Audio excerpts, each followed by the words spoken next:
আমাদের কি বিয়ে করা উচিত? এরকমই একটা প্রশ্ন একবার একজন ছাত্র তার ক্লাসে তার স্যারকে বলে, "স্যার আমাদের কি বিয়ে করা উচিত?"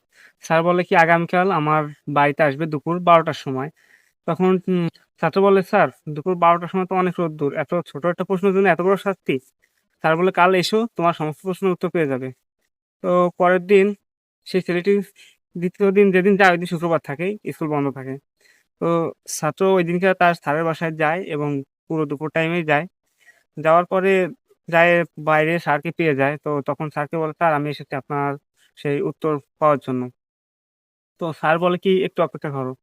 তো স্যার তার স্ত্রীকে ডাকে যে, "তুমি হারিকেন নিয়ে আসো, হারিকেন।" আপনারা অবশ্যই চিনবেন হারিকেন কি? তো সেই তার স্যারের স্ত্রী হারিকেন নিয়ে বাইরে আসে। আর তার স্ত্রীকে বলে যে, "হ্যারিকেন নিয়ে আসো, আমার সুই পড়ে গেছে, আমি পাচ্ছি না।" সুই তো চেনেন অবশ্যই, কাঁথা সেলাই করার সুই। তো সেই স্যারের স্ত্রী আসে, এসে দুজনেই বাইরে সুই খোঁজে। তখন ছাত্র বলে কি, "এরা কারা? এরা তো দুজনেই পাগল। কারণ এই রোদের ভিতর তো অনেক সবকিছুই পরিষ্কার দেখা যাচ্ছে। একটা সুইও দেখা যাবে।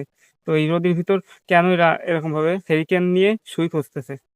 তো এরকমটা বলে এবং স্যারকে ডাইরেক্টলি বলে যে, "আপনারা তো দুজনেই পাগল।" তখন স্যার বলে কি যে, "যখন সম্পর্কে এতটা ভরসা থাকবে যে প্রশ্ন করার প্রয়োজনই পড়বে না, তখন বিয়ে অবশ্যই করা উচিত।"